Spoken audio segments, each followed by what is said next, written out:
para sa aming lahat. Ako ay nananalig sa iyo, banal na Diyos, banal na puspos ng kapangyarihan, banal na walang hanggan. Maawa po kayo sa amin at sa buong mundo. Banal na Diyos, banal na puspos ng kapangyarihan, banal na walang hanggan. Maawa po kayo sa amin at sa buong mundo. Banal na Diyos, banal na puspos ng kapangyarihan, banal na walang hanggan. Maawa po kayo sa amin at sa buong mundo. Amen. O Jesus, Hari ng awa, kami ay nananalig sa iyo.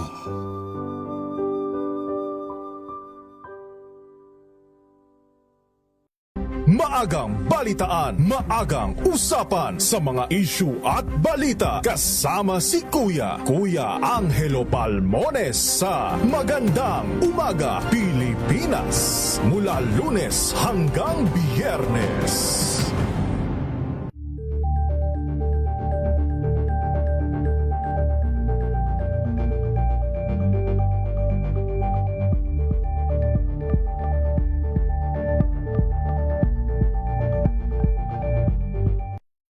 Mga balitang gigising sa inyong umaga. Mga balitang kailangan mong malaman. Mapapakinggan sa ACS Balita sa 2x2. Kasama sina Anthony Taberna at Jerry Baha. Lunes hanggang Biyernes.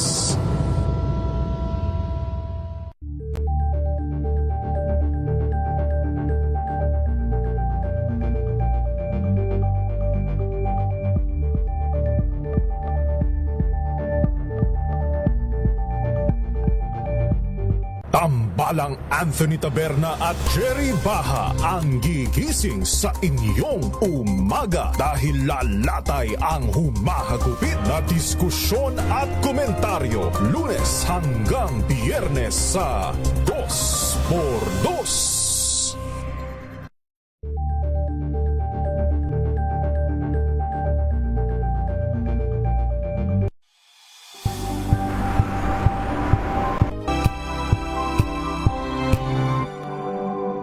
Wow, ang saya. Isang barangay na labada, puro mancha pa. Goodbye, pahinga. Mommy, isang laba lang yan sa Pride Bar Blue. May powerful stain-away enzymes na malupit sa dumit mancha. At di masakit sa kamay. Isang laba lang yan. Hello, pahinga. Hello, Pride Bar Blue. ACS. Maulan man, no worries na amoy kulog ang damit. Charm Fabcon, bangong kumakabloom. Tanggal amoy kulog sa bango ng charm. Kaya gamit ko, Charm Fabcon with Bloom Fresh Technology. Kills 99.9% of kulog-causing bacteria. May aroma burst pa of thousands of flowers and berries. Ang sampay sa loob, no amoy kulob. Bangong kumakabloom sa charm. Charm Fabcon. ACS. Tanggaling-galing mo. Smart dishwashing paste ko. Pritong ulam na masebo. Plano ang kaldero. Tanggaling for everyday. Ganyan pag smart ang dishwashing paste. May double tanggaling formula. Tanggal ang sebo, tanggal ang bakterya. Pahit para walang bahid. Linis fantastic sa metal at plastic. Number one ko to. Tanggaling-galing mo. Smart dishwashing paste. ACS. Tinesting, sinuri, siniyasan. Ang resulta? Super effective ang Shield sa pagpatay ng bakterya at virus. Shield Antibacterial Soap. Believe ang mga eksperto sa Philippine Nurses Association. At si Mami. Tiwala ako sa Shield. Shield Antibacterial Soap. Napatunayang mabisa. Ang mga nurse, tiwala. ACS. Kasama ang Wonder Woman ng DZRH, si May Binauhan sa DZRH Radio, DZRH TV at DZRH Online. Pagtutulungang walang patid sa DZRH Public Service Hour.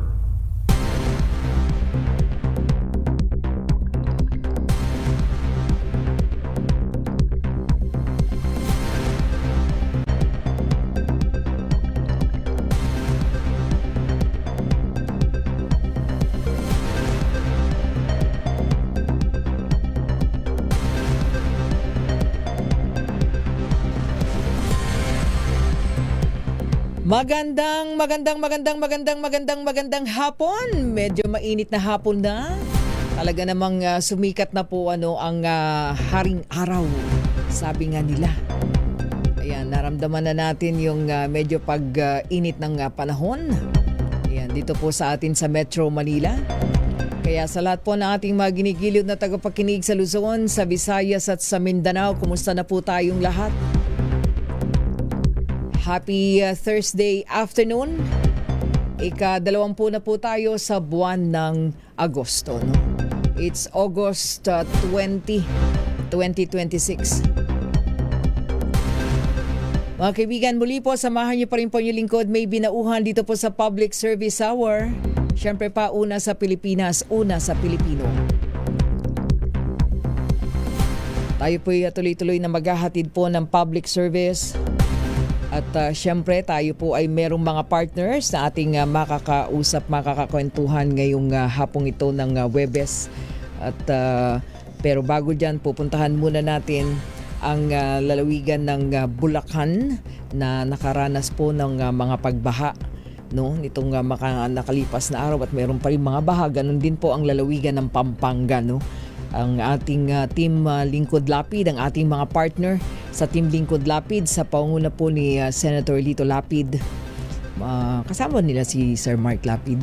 Oo, at yung buong team ay naririyan po sa Pampanga at sila po ay mamaya malaman natin sa ating partner Florante Rosales yung mga lugar na kanila na pong napuntahan simula po kaninang umaga. Ang binabanggit po nila, pupuntahan po nila yung mga patuloy na nakasubmerge, kumbaga baha pa rin hanggang sa mga oras na ito. No? At yan po ay dyan sa mga bayan ng Minalin, sa Macabebe, Masantol at maging sa Candaba. Ganon din sa Sasmoan at Guagua. Grabe po yan. Yan po. Oh. Kita nyo yung mga bangka. Mukhang kanina ay sumakay po sila dyan. So yan po ang ating bibigyang daan. At malaman natin. Okay, ready na? Unahin na muna natin bago natin puntahan ng Bulacan. Si Governor Daniel Fernando, makausap din natin. Alamin natin, sana katabi na niya si Supremo, Senator Lito Lapid. Diba? Puntahan natin partner Florante Rosales mula sa Team Lingkod Lapid. Partner, magandang hapon. Kumusta kayo dyan sa Pampanga? Flor, go ahead. Florante, go ahead. Puntahan natin ang ating partner, ang mga partner natin sa Team Lingkod Lapid. Okay, puntahan natin Florante. Florante, go ahead. Naririnig natin yung ingay pero hindi yata tayo naririnig eh. Okay. Okay, bago yan, puntahan natin bago sa area ng Pampanga. Pupuntahan din natin ang lalawigan ng Bulacan sapagkat marami pa rin pong mga kababayan tayo talaga naman ang nakaranas po ng malawakang pagbaha dyan bago tayo pumunta sa Pampanga dahil lumibot si Sen Lito Lapid no, dyan po sa Pampanga para makapamahagi po ng mga family food packs at mapuntahan yung ating mga binabaha pa pong mga kababayan. Nasa kabila pa lang anong sasakyan? Sasakyan ba o bangka? Si Senator Lito Lapid. Oo, malaman natin. Sana lang may malinaw na signal dun sa area. Okay, puntahan natin partner Florante Rosales mula sa Team Lingkod Lapid. Partner, kumusta ang paglilibot? Oo, naglilibot nga ngayong araw na ito si Senator Lito Lapid sa mga binahang lugar dito sa bayan sa mga bayan dito sa lalawigan ng Pampanga, kanyang home province. Sa kanyang personal na pag-iikot ngayong simula pa kanina umaga hanggang ngayong mga oras na ito, kinumusta nga ni Senator Lapid ang kondisyon at kalagayan ng ating mga kabalin dito sa Minalin, Macabebe, Masantol at kami ngayon ay patungo na sa bayan naman ng Pampanga. Kanina malalim talaga yung pinuntahan namin. Saang bayan? Minalin, Macabebe, Masantol at itong pangapat ay Candaba. Huling bayan ngayong araw na pupuntahan ni Senador Lapid o ni Supremo. At nakipag-ugnayan nga siya sa mga lokal na opisyal ng bawat bayan para alamin ang kagyat na pangangailangan ng ating mga kababayan dito na nakalubog pa rin sa tubig baha. May portion natin, may iba-ibang lalim no? At alam mo, tulang dagat na itong kanilang mga bayan dito na pinuntahan namin kanina. At nakasakay nga tayo sa Philippine Army military truck para hindi tayo mabasa. Pero kailangan pag bumaba ka, babasa ka rin talaga sa lalim. Kaya hanggang tuhod, meron din hanggang bewang. Anong unang bayan na pinuntahan ni Supremo? Minalen. Minalen. So nakita natin subdivision, lubog siguro ito hanggang doon sa loob, ano? Yes, kala mo nga may dito yung bagong Venice of Central Luzon. Di ba? Venice. Maraming bangka, nakikita mo ba yung video natin dyan, partner? Oo, pero buti kaya pa ng mga sasakyan na four-wheel. Actually, hindi kaya ng mga kotse na partner, no? Yung mga truck lang at saka yung mga 4x4 na 4x4. Oo, 4x4. yung kaya niyan. Pero itong military truck na sinasakyan namin ngayon ng mga media team na kasama ni Supremo, dito tayo nakasakay. At yung ibang mga sasakyan na sa convoy, mga pick-up at saka ilang mga matataas din yung gulong, partner. Talagang sinet up para sa baha, para hindi sila abutin yung ilalim na sasakyan. Oo, so ilang bangka yung sinakyan ninyo? Actually, hindi pa kami nakasakay din sa bangka, partner, kasi yung pagbaba namin, malapit na lang yung aming pag-aabutan ng mga relief goods, na mahagi nga si Senador Lapid ng nasa 4,000 ito na pamilyang maabutan. Naabutan na yung iba kanina. Mga family food packs yan. Oo, family food packs ito. At ito ay iniabot niya kanina doon sa ating mga kababayan na dyan sa Minalen, sa may bahagi ng Makabebe at sa may Masantol, partner. Kasama nga ni Senador Lapid ng ilang lokal na opisyal ng pamalaang panglalawigan ng Pampanga sa paghatid ng tulong sa mga nasalanta. Doon sa bayan ng Masantol, nandun si Mayor Dan Ginto. Kasama rin si Board Member Nagit, Kay Nagit, at si Board Member Maynard Lapid. Maghahatid din bukas, partner, ang Lingkod Lapid team sa bayan ng Sasmuan at Guagua, Pampanga. Kaya umaabot sa 6,000 family ang nabibigyan natin ng tulong sa pamagitan ng Lingkod. So ngayong araw na to, bayan ng Minalen, pero hindi kayo nakarating ng Makabebe at Masantol. Pati Tandaba. Nakarating na kami, partner. Yung umaga, nasa Minalen kami. Sumunod yung Makabebe and then Masantol. Oo. At ngayon, papunta na kami ngayon sa Candaba. bahagi ng Candaba. Oo, kala ko nga katabi mo ang Supremo eh. Oo, kasi nasa military truck ako, partner. Siya naman nandun sa isang sasakyan. Kaya kanina, hindi pa kami nagpangahapot sa interview mo sana. Saglit lang sana natin may panayam. Pero medyo magkalayo kasi kami ng sasakyan. Maya-maya siguro, partner, bago ka magpaalam, mahabot natin si Supremo. Okay, balikan sige. kita, partner, okay? Okay, sige. Ingat kayo, ingat. Okay, mula rito sa Central Luzon, sa lalawigan ng Pampanga, Florante Rosales. Balik sa iyo, partner. Maraming salamat, Team Lingkod Lapid, Florante Rosales, of course, with Supremo Senator Lito Lapid. So, nandun po sila sa mga bahang lugar pa rin po, ng mga bayan ng, sabi niya kanina, galing na sila ng, of course, Makabebe, Masantol, papunta sila ng Candaba from Minalin. Yun. And then tomorrow, pupunta sila ng bayan naman ng Sasmuan at Guagua. So yan po yung mga lugar na talagang sabi nga natin flooded areas dahil nga po dito sa epekto pa rin ng habagat. So isa po ang lalawigan ng Pampanga sa talagang grabe pong sinapit pagdating sa mga pagbaha. Mamaya makausap din natin, siguro puntahan natin ang lalawigan ng Bulacan, si Governor Daniel Fernando. Makumusta din natin dahil marami ding mga patuloy na nasa baha pa rin, Oo, nasa gaano kaya kataas pa, Oo. Anyway, mga kaibigan, tuloy-tuloy na po tayo. Standby lang po at mamaya makausap natin yung ating mga magagandang partners, mga kabataan sa ating pagbabalik po. Oras natin, 12 minuto makalipas po 3:00 ng hapon. May nagbago, may arte, may budget. Akala nyo lang yon. So solid! White Rose Papaya, wow, White Rose. White Rose Papaya, wow, White Rose. White Rose Papaya. May glow up with White Rose Papaya. White Rose Papaya. May puti power times 2 kasi may papaya at niacinamide. May shea butter and tea tree oil pa. Kutis sulit ang glow up. Glow up with White Rose Papaya. White Rose Papaya. Kutis sulit ang glow up. ACS.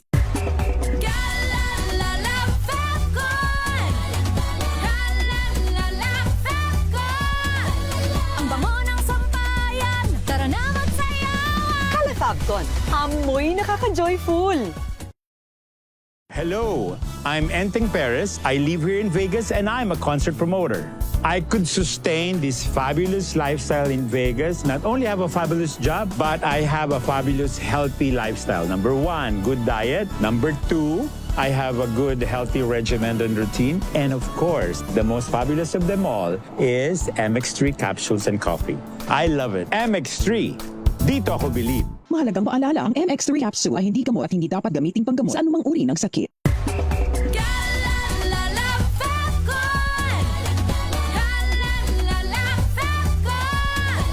Ang bango ng sampayan, tara na magsayawan. Kala Fabcon, amoy nakaka-joyful.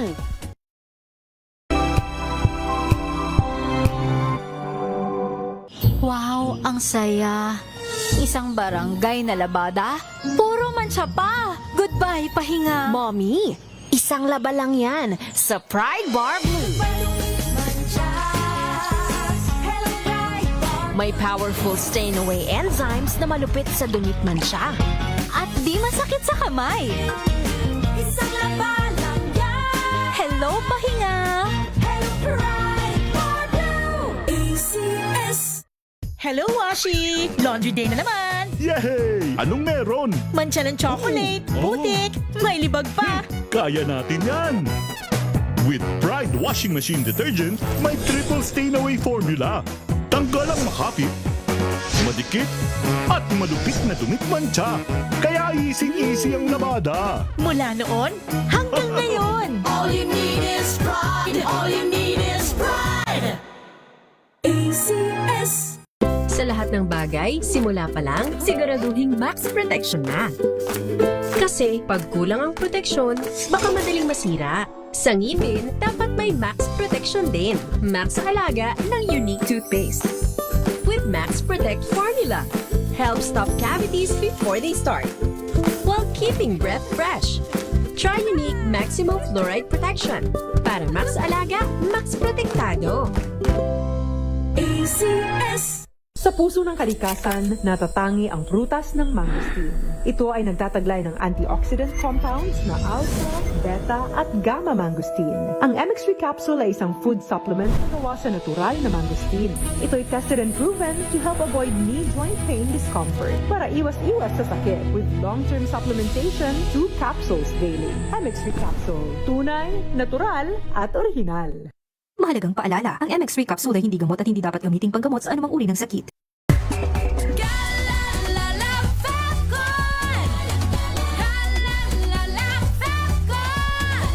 Ang bango ng sampayan, tara na magsayawan. Kala Fabcon, Amoy nakaka-joyful. I'm Jovi Kalmov. Currently, I am the Vice President for NAFA, which stands for the National Federation of Filipino-American Association for the state of Arizona. In order for me to perform very well, I really make sure that my physical and spiritual wellness is really in order. And of course, the help of MX3 capsule. This is the secret. MX3, dito ako believe. Mahalagang paalala, ang MX3 capsule ay hindi gamot at hindi dapat gamiting panggamot sa anumang uri ng sakit.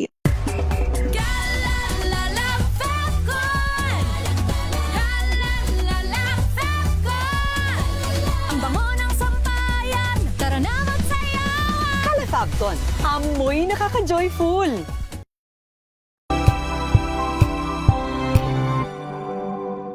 we've got you covered. From the hottest hits, exclusive interviews, kilig to the bones fan meet experience, and hataw performances of your favorite stars. Saturdays, 12 noon, dito lang sa DZRH TV.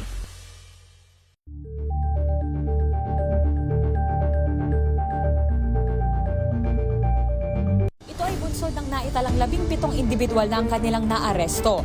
Metro Manila Development Authority o MMDA ang No Contact Apprehension Policy o NCAP sa Metro Manila. Sa ang ilang mga dokumento ay peke. Hindi rin legal ang employment na ipinangako sa kanila. Sa mata ng batas, mananagot ang sangkot at may sala.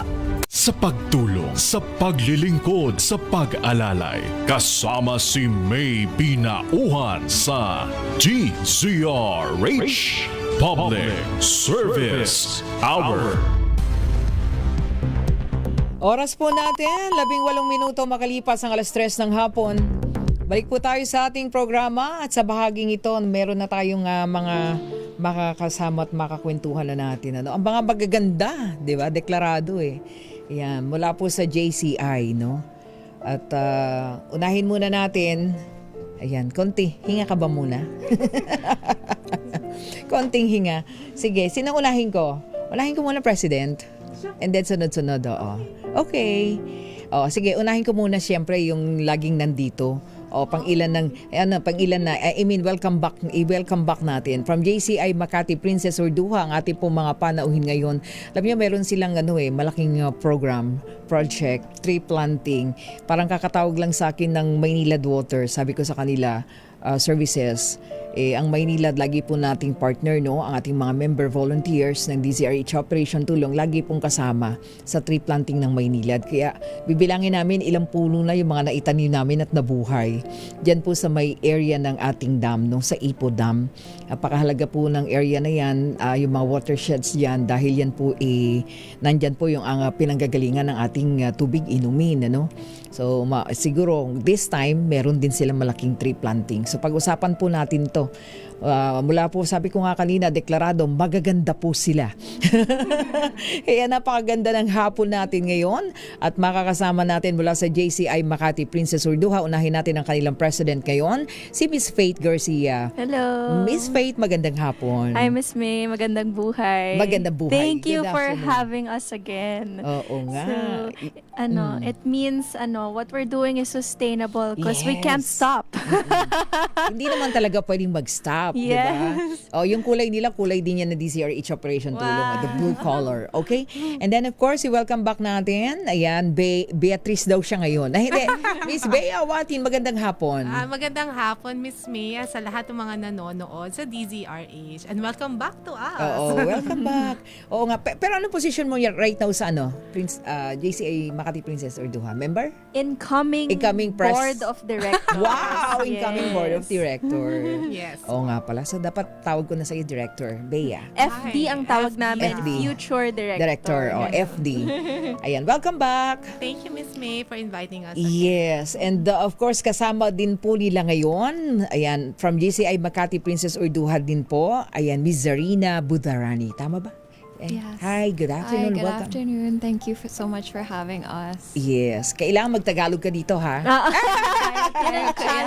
Challenge. Tagalog challenge. Hi. Okay. Welcome sa Thank DZRH you, thank Operation Public Service Hour. And of course, Miss Anika Katarina Abakin, ang kanilang Marketing and Business Development Officer, Multiple Intelligence International School. Good afternoon. Yes, good afternoon. Thank you so Welcome. for having us. It's a pleasure. Yes. Okay, teka lang. Unahin muna natin bago yung tree planting. Kumusta yung mga naging programa?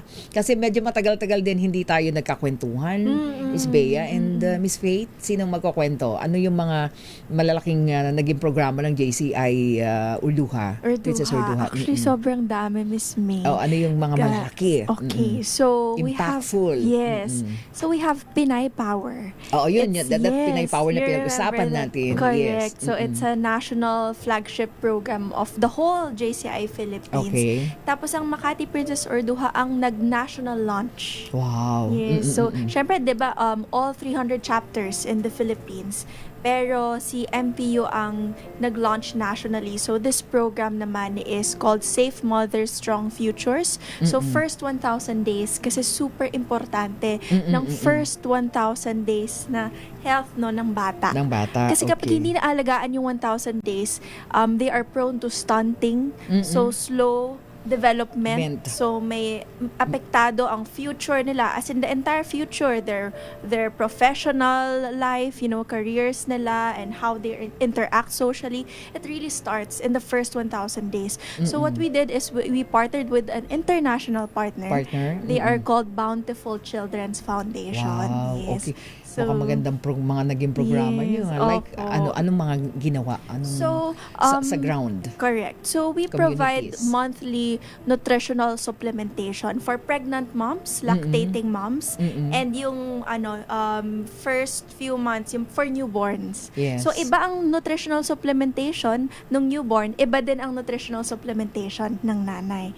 So, apart from that, we also partnered with Bauer Tech Corporation. So, they're a pharmaceutical company. So, they provide nagpagawa kami sa kanila, no, and this is their donation or pledge of support na they will provide yung mga malunggay powder for na pwedeng ihalo sa pagkain ng mga bata, and then For nutrition. correct, and then malunggay supplements naman for lactating moms. So we were looking forward to a sustainable, a long-term partnership with them. So there's that. So more on women, so women and health. Pag Oo. MPU kasi kababaihan kami. Yung isa naman na talagang ang ganda rin is on, Zea was there, on sexual abuse. No, more of awareness. So it's called the Huwag Magsekreto comics.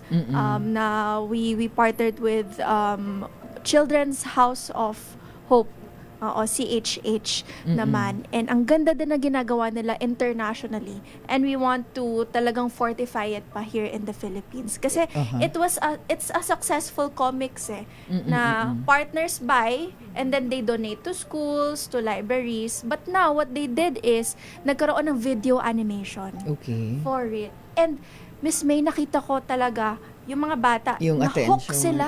Na-hook sila doon sa comics talaga because it's very, explicit.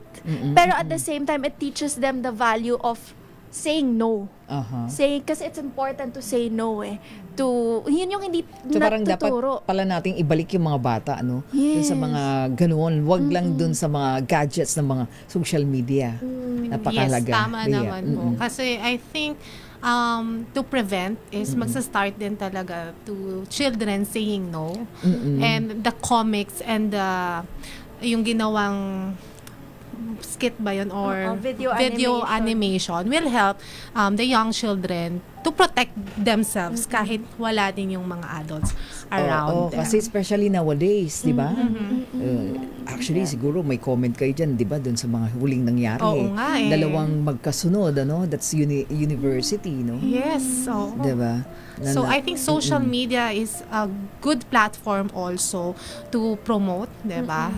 Especially protection of children. Oo nga. I think isa yan sa mga tinutukan niyo yata last year, di ba? Yes. The mental health. Meron din kayo, di ba? Parang Meron napag-usapan kami natin mental yan. health for youth. Oo. In partnership naman with DepEd, Makati DepEd. Sa Makati naman, they're doing so much nice things in terms of mental health for Sa the youth. palagay ninyo, kailangan na ngayon yan na magkaroon tayo ng parang kailangan social awareness na naman na dapat, di ba? Yes. Kasi as technology advances, dapat when it comes to mental health promotion, dapat it advances as well. Kasi for example, yun nga, dahil sa social media, there are children who are being violent already. And sa mga recent news, nakikita naman natin siya. So, I think, meron din tayong movement na advance comparing it to the previous projects that we are doing para to address din yung mga concerns. Sa palagay ninyo, saan ito dapat magsimula? Sa school? So, sa schools, Ibalik sa school. So, may teen centers ngayon, Miss May, silang tinatawag na ang Makati, na nag-launch sila ng teen centers. So, it's a form of parang, what do you call this? A safe space where, they can talagang express their feelings, may entertainment, may social activities, may mga board games. And what MPU is planning to do to partner with them is in partnership with MWell and Consulta MD, no? Kasi ang ratio ng counselor to student. Yes. May disparity talaga. Ang laki Malaki. ng gap eh. One counselor is to how many students? 300 And students? another thing, wala yatang mga mga project in place and programs na parang pag may problema lang, saka ka lang pupunta sa counselor. Correct. Diba, pag may problem na. And puro Tama? band-aid solutions lang hindi siya sustainable. And I think baka pwede din may ma-share si Anika Anika. because they Yes. own the school, an international school rin Yes, oo nga. Sa inyo, Anika. Yes. Anong mga programs and projects ninyo para Yes. sa ganitong problema na sabi nga natin, nakikita na natin, nangyayari na, di ba? Yes. I think what you both were saying is appropriate to the conversation Yeah. because it's not a one-stop solution. I think in order for us to be able to protect students and ensure the safeguarding of all students, it starts in the classroom where the schools are equipped with the necessary Trainings. to be able to understand what it means to protect children, have the necessary guards in place for child safeguarding. So at our school, Multiple Intelligence International School, we are a child safeguarding certified school. So what that means is all of our teachers and even our staff and custodians are trained for child safeguarding. So we're trained to identify when we see issues arise or certain patterns, and then we have the necessary systems in place to address it. And so I think the approach is really setting up the systems in the schools, also ensuring that within learning, things like social emotional learning is also embedded into the curriculum. It's not just about academics, but really ensuring that the children themselves are aware of how to process their emotions, how to regulate, and then also how to advocate for themselves. And so that's what we try to do. And then I think that should be coupled with, as you were saying, all of your great initiatives that you guys are already starting to do, which is partnerships with organizations and companies where also besides the systems in schools, there should also be support outside of schools. So yeah. Mahalaga yun kasi yun ang kulang sa mga public schools. Correct. Right? Oo. How do you get that certification? Yes, oo. Yeah, so it's actually called Child Safeguarding. It's an international certification, and so you can take it online. And so I think there's a minimal fee for schools to pay, but it's accessible online to all schools. So I think maybe that's something that more Hopefully, schools no? can hopefully also Maybe pick up DepEd on. can adapt it. Wow. Shout out! Mahal ba yan? Expensive ba? I'm not sure of the fees. But at least now they know. Yeah. We'll let them know. Bringing more awareness. For Oo, sure. sana merong ganung mga programs na in place na. Okay, saglit lang, babalik po tayo, sandali lang at maganda yung ating kwentuhan, ha? Sandali lang. Oras natin, 30 minuto makalipas ang 3:00 ng hapon.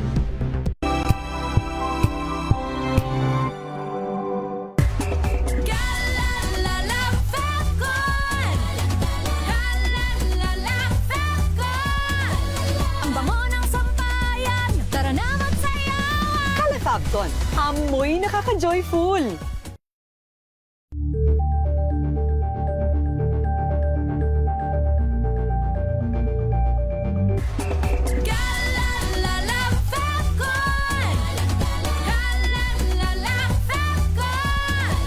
Ang bango ng sampayan, tara na magsayawan! Calafabcon, amoy nakaka-joyful!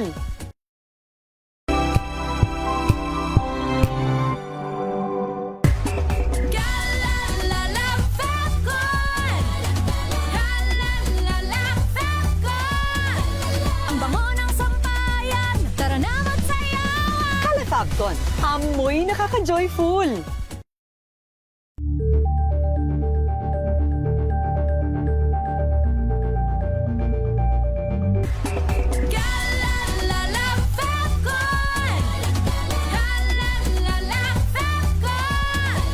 Ang bango ng sampayan, tara na magsayawan! Calafabcon, amoy nakaka-joyful!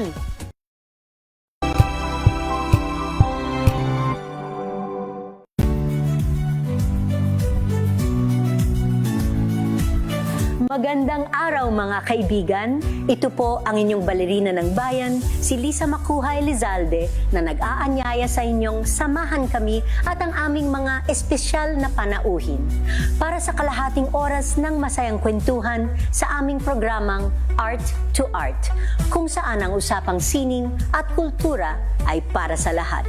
Huwag kaliligtaan, tuwing linggo, 3:30 ng hapon, dito lamang sa DZRH Radio, DZRH TV, at via online streaming.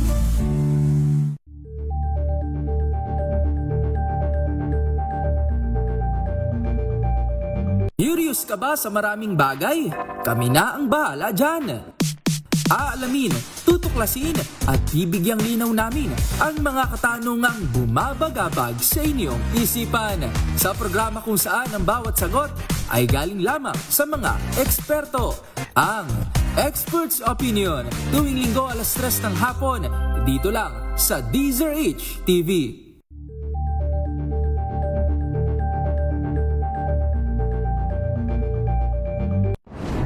Kung good vibes ang hanap mo, dito ka na sa sigurado! Mula sa mga istoryang nagbibigay ng inspirasyon hanggang sa mga kwentong may dalang solusyon. Mga balitang pampagaan, pakiramdam at pampaganda ng araw. Hindi lang ba sa good news, kundi the better news. Mula Lunes hanggang Biyernes, 1:00 ng tanghali sa DZRH TV.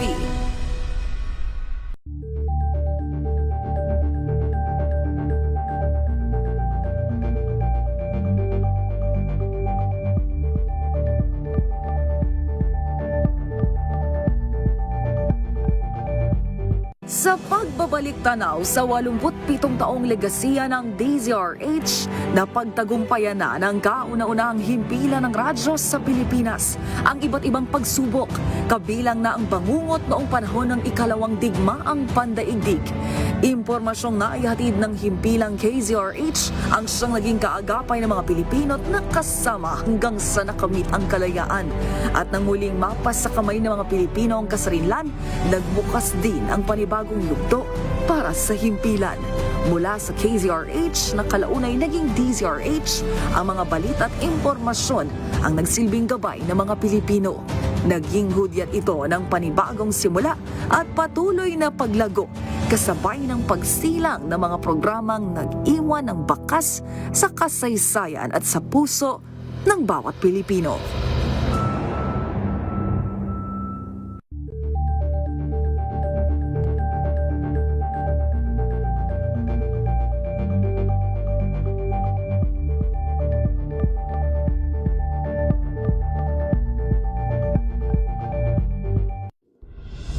Tuloy-tuloy ang pagtulong, tuloy-tuloy ang pagseserbisyo at tuloy-tuloy ang balitaan kasama si May Binauhan sa Operation Tulong mula Lunes hanggang Biyernes.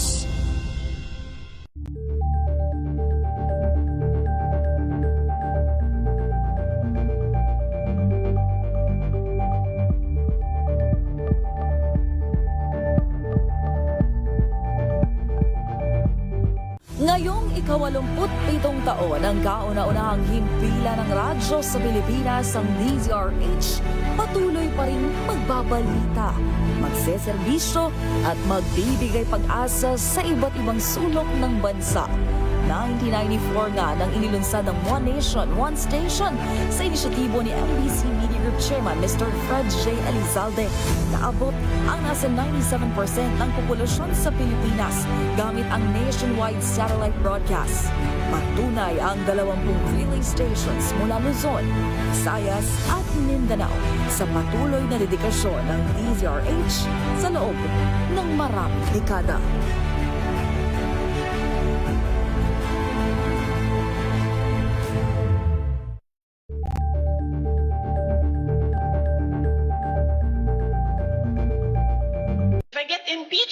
Then that is my end. Sa pagtulong, sa paglilingkod, sa pag-alalay, kasama si May Binauhan sa DZRH Public Service Hour. Pilipinas, oras po natin, 37 minuto na makalipas ang 3:00 ng hapon. Balik po tayo. Pag pinasalita ko itong mga Tagalog, di nila masabi. Okay, welcome back po dito sa ating program. Of course, pag-usapan na natin yung kanila pong partnership. Pero siyempre, mamaya balikan natin si Miss Anika. Bakit sila nakipag-partner sa JCA Makati Princess Urduha para dito sa programa na to. Okay, unahin muna natin, of course, sinong may project nito? Faith? Oo, itong tree planting? Who? Si Faith ba? Ako po. Chairman. Ikaw ang chairman. Continuation.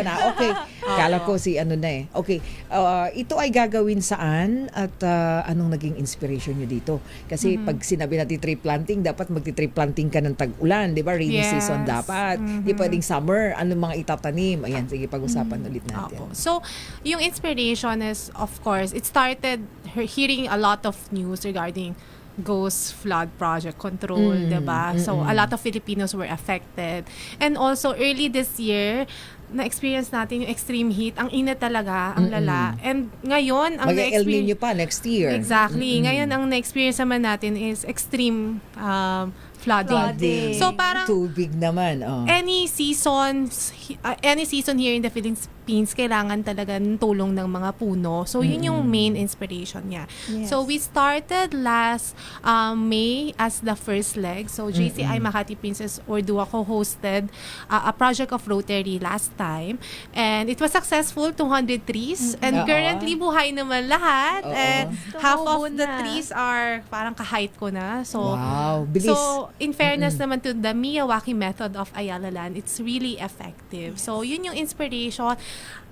We just need to look around to be inspired to protect the environment, actually. At least successful yung first leg niyo. Yes, that's why we're gonna do the second leg. So, this is the second leg. Okay, so sino ang yung second leg, saan gagawin naman this time? Parklinks pa rin po, Parklinks Eco pa rin. Forest. So, 500 trees naman this time. In partnership with schools like MIIS, Treston, and UMAC, and other companies like Sagility and Colliers, and of course, DZRH, and Sama kami. some of the JCI chapters and Rotary clubs as well. Oo. So, si Miss Anika, bakit nakipag-partner ang MIIS for this tree planting? Yeah. So, MIIS, we've always believed in not just raising students who are empowered to know who they are, can discover what they're passionate about, but more importantly, to raise leaders who can use their intelligences to make a difference. And so we actually, the reason why it's, we're involved with Parklinks is we're the anchor school in the Parklinks estate. And so, as a school, and what we like to say our new campus is the school of the future, where we really want to be an incubator to not just have innovative education, but to also bring in industry and partner with organizations so that we can equip our students with the right skills to be the change makers and the leaders of tomorrow. And so I think that when JCI Makati Princess Ordua approached us with a possible partnership, we've always, as a school, have aligned ourselves with other organizations that share a mission of, wanting to shape the future and to make a difference in the world. And so I think that their mission, especially with empowering women and then also having women who lead with service, I think is the kind of students that we want to raise. And so the partnership came naturally, and I think it's an exciting opportunity for the youth to get involved, to also give them a platform to shape the environment that they want to live in, especially for our students, because Parklinks is the home that they're going to grow up in. And so I think it's kind of symbolic in a way where, students can plant the seedlings, and then as they continue their educational journey, the trees can grow along with them. And, as the trees grow into hopefully an eco-urban forest, one day when they come back with their families of their own, they can see the legacy that we've all left behind. What about Serena?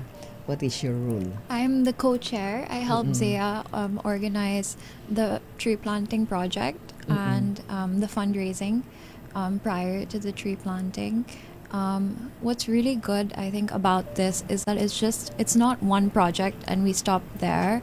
Our role is more than just planting the trees. We want to educate the students. At the end of the day, it's their legacy. They're going to be responsible for everything that happens to our environment. So it's really important that we plant the seeds and teach them the importance of environmental impact at a very young age. So that's why, as Zaya mentioned, we're partnering with a lot of schools because that's really the goal. Wow. Okay yan. What about yung plan ninyo na to? Ilan yung mga target ninyo na mga participants? All students or even employees of? Yeah, so we legs. So one is puro estudyante po of UMAC, Treston, and MIIS, Multiple Intelligence International School. And the other leg would be composed of sponsored companies, so like Sagility, and other Rotary clubs and JCI chapters. So, ayun pala. Ayun. Okay. Remember, yung last time, di ba, sabi mo 203? Yes. 3. So, kumusta yung mga, meron bang mga namatay or hindi naman? Lahat halos? The last report, actually earlier, wala po. Kasi it is well maintained by Ayala Land. So may gardeners din po kasi nag-aalaga. And they did the Miyawaki method. So I think very effective yung Miyawaki method for the tree planting ng Ayala Land po. Oo. Kasi isa sa mga goal nyo talaga is environmental kayo, di ba? Advocates din. Yes. One of the goals with of this. JCI Philippines is yung Think Green. So may goal, maybe Press, you could share the Think Green mission and vision. So, I think green naman, it's an overarching idea for environmental sustainability. So whatever it is, that can really where we can really ensure environmental impact, whether it's about waste management, whether it's about yung environmental impact through yung mga tree planting programs, so or it's about energy conservation. So it's encompassing.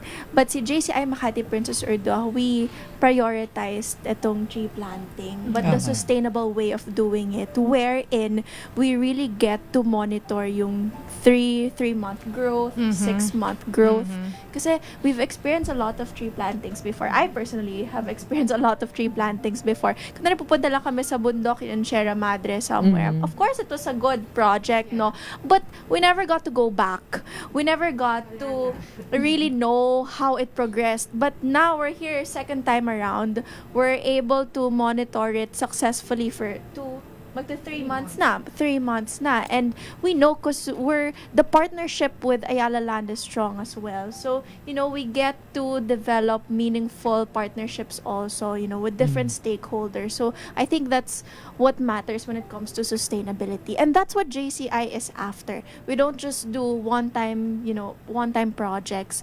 We do projects to really ensure the long-term impact. So, yun talaga. And it's nice now we have MIIS and other schools. Kasi diba, this idea of involving schools and students came from a policy or a requirement, tama ba, of DepEd, na students before they graduate are required to plant trees. So, ang ganda lang because of that concept, or that requirement, we were able to integrate more stakeholders. Sana magsama-sama lahat, di ba? Para mas malaki yung impact. Ng, lalong-lalo na kailangan natin yun. But anyway, sabi ni Miss Chiara Bells, hi Press Faith and Chair Zia.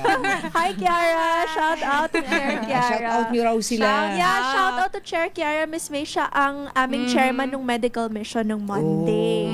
Shout out also to our co-chair, Erica and Megan. So, meron lang silang errands today. Yan sipag ni Miss Ina Palabrica. Nag-post siya nung link ninyo. Nag-share. Yes. Hi, Ina. Si Ina naman is the sister of Kiara. Anyway, total pinag-usapan natin ito sa private sector, no? What about na makipag-collab kayo sa public, sa government? Actually, we are in partnership with DENR and UMAC. Maybe you can share it also, Zarina, kasi siya yung nakipag-usap po sa DENR and UMAC. So, we've partnered with DENR. They're going to be providing the seedlings that we'll be using to plant the trees on the tree planting day. In addition to that, they'll be helping us brief the students regarding the importance of tree planting, how to properly do it, and with the UMAC, we've partnered for the third leg of our tree planting. So we want to do one more, focusing on just the students. So one event of them planting trees with us, and again we would educate them prior to the tree planting, because we don't just want it to be a one and done kind of thing. We want them to really see the impact of why they're doing what they're doing and how it's going to affect the environment. Especially nowadays. Look at Yes. I mean, here in Metro Manila lang di ba? Sobrang baha na. You can see the, So, kailangan natin mag-encourage talaga ng mga kabataan. No? So, any other upcoming bukod sa tree planting? At this season kasi of, the JCI term, or during this season, it's more of the, area conventions, national conventions. But if we want to promote something, it's the upcoming World Congress, Miss May. We're expecting 6,000 delegates from all over the world. Yes. And we'll have guests like Manny Pacquiao will be there, Lea Salonga will be there. So Mga icons natin yan. Yes, and it's really big. And JCI Manila, our sister chapter, is hosting it along with JCI Angeles Colyat. And of course, as a sister chapter of JCI Manila, we're pledging our support Yes. as well. So we're part of the committees because it's a huge, huge event. It's gonna be in Clark, Yes. Pampanga, 11/11. So it's a date to remember, November 11. So far in Makati Princess Urduha, mga 13 na are registered, but we're expecting mga more than 20 to participate in the World Congress. And it's the first time after many, many years, I think 28 or around 30 years, since the World Congress was held in the Philippines. Yes. So it's open gonna pa be siya, big. no? Open. Yes, and we're inviting all JCI members from across the Philippines, different chapters across the Philippines to attend talaga the World Congress. Paanong gagawin nila? Saan sila ko-contact? So there's a website for JCI World Congress. So it's promoted naman. There's also a Facebook page. So just type yung Facebook page name, JCI World Congress Clark. Yes. Philippines. And siguro we invite also companies to sponsor. Kasi this is an opportunity to pwede. promote Pwede. Kasi we have international delegates and actually, hindi lang din to nakakatulong sa sponsors, also to tourism of the Philippines. Why not yung mga hotels then, diba, to sponsor WorldCon? So the delegates will be enticed to join WorldCon as well. Ayun. So maybe you can please invite our youth specialists to join. Yes, definitely. Now is the time to come and join JCI because it's the first time in a long time, as Press mentioned, that we will be hosting the World Congress. So it's a really exciting time to be a part of JCI, see how it works all across the globe, meet members from all across the world.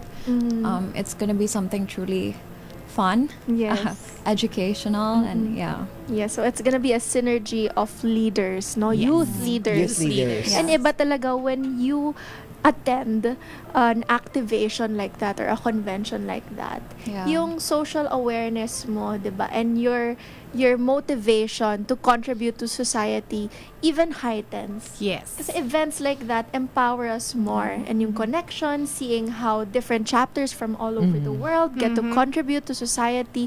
So maganda talaga we get to attend and engage in events like that. So I hope all members across, JCI chapters really get to maximize this event. May mga nakatutok sa atin. Sama kami from UMAC. Mag-JCI muna kayo. We will see you also soon. Yes. Go Chair Zarina. Yan, sabi ni Marvs Villanueva. And maybe MIIS would love to promote also. Please. Yes. So for families who are looking for a progressive preschool to grade 12 education, we like to say that we are a global school, meaning to say that we provide globally accredited education that's accessible to the Filipino family. And so for anyone who's interested, we're already accepting inquiries for school year 2027 to 2028. So you can find us at Multiple Intelligence International School on social media and then mischool.edu.ph. Thank you very much. Any last word? Miss May would love to invite all the viewers to join our yoga fundraising tomorrow. Tomorrow na pala. It will be held at Multi-Purpose Hall of MIIS, 4:30 to 7 p.m. It will be hosted by Teacher Pat Santos, a DJ and a yoga instructor. And by September, we will do our tree planting. Supposedly, August 23 siya, but because of the weather, we need to postpone it. But follow our Facebook and Instagram pages so you will be updated about the new date for the tree planting So in yung- partnership with MIIS. Yung Ayun. yoga naman for tomorrow is connected to the tree planting. It's Yes. the fundraiser for the tree planting. Yes. So the assessment fee for one person is equivalent to a tree or a seedling. So yeah. Ayun. On-site Oo. registration is available tomorrow. Tomorrow. So hope to As see you guys. O, batiin nyo na rin si Clarence sa Vanilla Liwanag. Hello, Press Clarence. Star. See you Our tomorrow. very active senator. Go, JCI. Sabi niya. Thank you. Okay. Ano to? WorldCon? Yes. WorldCon Okay. Clark. Thank you so much. Thank you. Thank you, Miss May. Ayan mga kaibigan. Anyway, naku, masarap pa sana makipagkwentuhan. Kaya lang, konti na yung oras natin. Babalik po tayo. Oras natin, 7 minutes na lang po, alas 4 na ng hapon. Kasabay ng mga hamon at pagbabago sa paglipas ng panahon, nananatiling tapat ang DZRH sa paghahatid ng serbisyo sa publiko. Mas pinalawak ang pagpapaabot ng balita at impormasyon, hindi lang sa radyo, kasama na rin ang telebisyon, live streaming at social media para ihatid ang mga kwentong makabuluhan at napapanahon saan ka man naroroon. Mula noon hanggang ngayon, mananatiling kaagapay mo ang DZRH, naninindigan sa paghatid ng katotohanan at sa paglaban sa patuloy na pagkalat ng disinformasyon at sa pagyakap sa makabagong teknolohiya at sa patuloy na pagsulat ng kasaysayan, mananatiling kasama mo ang DZRH saan ka man sa mundo.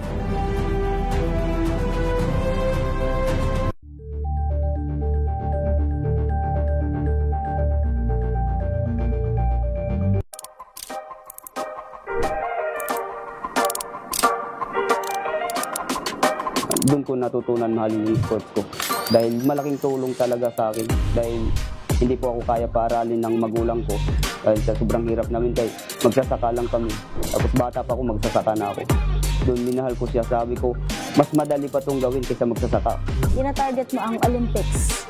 Yes po ma'am, sa 2028. Kung papalarin ma'am, wala namang masamang mangarap. Yan na lang ang gawin yung inspiration, ang kahirapan sa buhay. Dahil yan ang nagpapalakas sa akin. Hi, ako po si Arlan Arbues, Philippine Marathon Runner.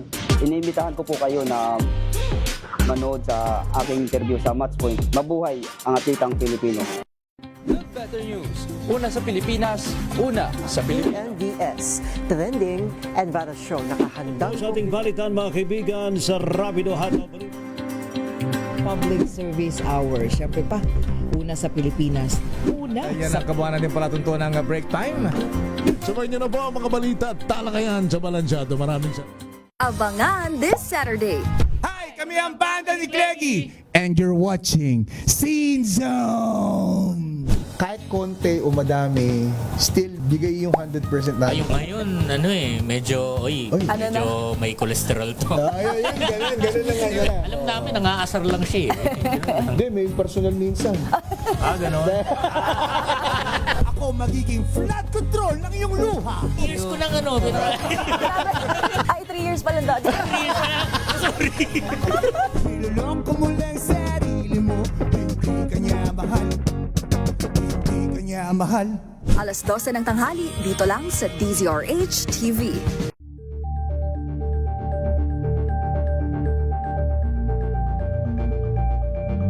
Maagang balitaan, maagang usapan sa mga issue at balita. Kasama si Kuya Angelo Palmones sa Magandang Umaga Pilipinas. Meron na lamang tayong 3 minuto, alas 4 na ng hapon. At ngayon puntahan muna natin, sino ba? Balikan natin ang Pampanga. And then standby din si Mickey ba merong public service? Sandali, puntahan natin. Oo, lubak-lubak na kalsada diyan daw po sa Sapote River Drive sa Bacoor.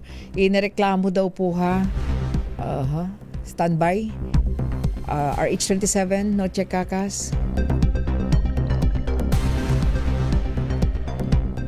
Puntahan natin si RH27 Noche Cacas talaga naman pagkatapos po ng bahaba lalong-lalo na. ilang araw din tayong submerged talaga, 'di ba, sa tubig baha. Makikita mo talaga yung mga kalsada ngayon, lubak-lubak kahit saan ka pumunta, lalo na pagka-aspalto lang yung kalsada, 'di ba? Go ahead, Noche, magandang hapon. Yes, Miss May. Oo, Notch. Oo, Yan, sabi ko Miss May, nga yung lubak-lubak na yan ang makikita natin ngayon, 'di ba? Oo nga eh. Samantala, Miss May, kamot ulo ang mga motorista dito sa lubak-lubak na kalsada sa Zapote River Drive, Bacoor City, Lalawigan ng Cavite. Ayon sa nakausap nating rider na ayaw magpakilala, malaking bagay ang naturang kalsada, lalo na sa kanilang nagmumotorsiklo dahil mabilis ang biyahe papuntang Las Piñas at Bacoor, Cavite. Dahil hindi anya sila natatraffic. Mula nang umapaw, Miss Bea, itong ilog sa pagitan ng Las Piñas at Bacoor, tumampad na ang sira-sirang kalsada na nag-uugnay sa C5 Road. Nilinaw naman ni Las Piñas City Lone District Congressman Mark Anthony Santos na hindi sakop ng Las Piñas City ang sira-sirang kalsada.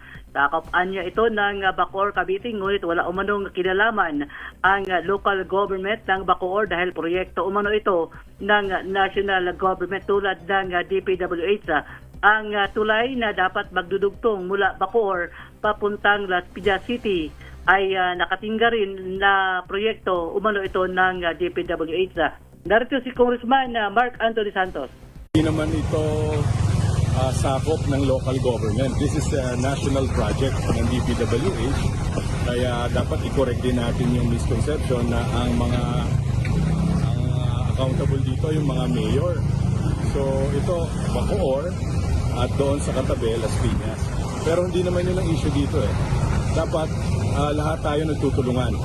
Kaya nga kahit hindi Las Piñas ito, pinuntahan ko rin ngayon kasi magkapit-bahay ang Bacoor at Las Piñas. Kaya dapat tulong-tulong tayo pagdating sa problema. So in fairness din sa local government natin, sa mayor ko at sa mayor ng Bacoor, sila po ay walang kinalaman sa proyekto ito. Arts 27, Nochikakas DCRH, una sa Pilipinas, una sa Pilipino. Maraming salamat, RH27 Noche Kakas. Thank you. Punta tayo, maikling, nakaready na ba si Mickey? Okay, Mickey, ating DCRH Operation Tulong Intern, merong public service. Mickey Opalalik, mula sa ating sa Cavite State University. Mickey, go ahead. Yes, Miss May.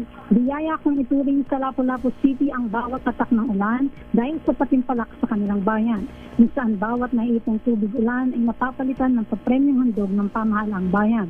Ang naturang patimpalak ay tinatawag nilang Saura ang Ulan, isang taunang paligsahan ng Lapu-Lapu City Disaster Risk Reduction and Management Office o DRRMO.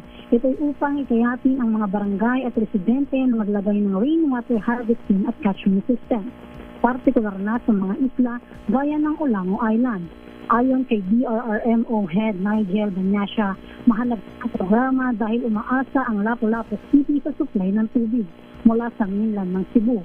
Anya, nakaka-apekto sa sustainable development at mga programa ng lungsod ang kakulangan sa tubig. May dalawang kategorya ang paligsahan, barangay at komunidad at individual na kabahayan. Para sa barangay, kinakailangan hindi bababa sa kabahayan na lalahok at makakuha ng 250 cash prize ang magwawang komunidad o barangay, habang 50,000 naman ang para sa pinakamagandang kabahayan. Mismi pangunahing target ng programa ang marginalized at low-income communities. Bukod sa cash prize ay maaring makatanggap ng 5% discount sa real property tax sa loob ng 3 taon ang mga kabahayan na may rainwater harvesting o catchment system, partikular na ang mga sertifikado ng City Engineers Office. Layo ng inisyatibong ito na mabawi ang kanilang gastos sa rainwater collection at matugunan din ang kakulangan ng tubig sa kanilang bayan. Bahagi ng pambansang pulisya ang pagkolekta ng tubig sa ilalim ng Republic Act 6716 na naaprubahan noong 1989. Inaatasan ng pagtatayo ng rainwater collectors, water wells at mga pinaunlad na bukal sa lahat ng barangay sa bansa. Ito upang makatulong sa pagkakaroon ng supply ng tubig sa komunidad. Nagsimula ang naturang patimpalak nitong buwan ng Hunyo at magtatagal hanggang ika-9 ng Oktubre ngayong taon. Ayon pa kay Banyasya, mura at sagana ang tubig ulan kaya inaasayat mga residente na gamitin ito bilang karagdagang pinagkukunan ng tubig at makatulong sa disaster resilience ng kanilang komunidad. Ito si Miki Opalalik, Operation Intern. Para sa DZRH, ulo sa Pilipinas, una sa Pilipinas. Thank you, Miki Opalalik. Labo ng signal. Mga kaibigan, wala na tayong oras. Susunod na po, Mayor Lakay Magkalmat Bistea Petro Corpus sa programang DZRH Break Time. Hindi ako si May Binauhan para pa rin sa DZRH, una sa Pilipinas, una sa Pilipinas.